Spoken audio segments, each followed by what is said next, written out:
So in this Canva tutorial video, I am going to be showing you guys how to create a QR code here on Canva using Canva desktop. So once Canva's opened up, what I want you to do is to go to the left-hand side of your screen and then go down to where it says apps right here and press on the apps page. Once that opens up, simply just scroll down to where it says popular right here, and the QR code option is right here. So just go ahead and press the QR code right now.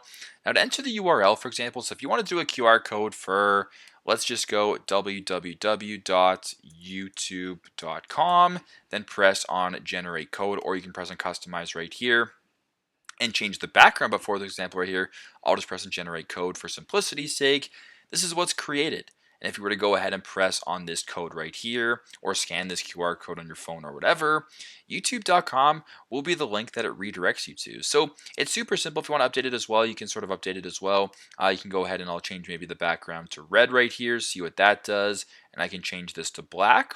I'll press an update code just like that. Now your QR code looks a little bit different, or however you want to customize it. So it's very simple, very straightforward. That is how to create a QR code here on Canva using Canva desktop. Thanks again for watching, and I hope this video helps.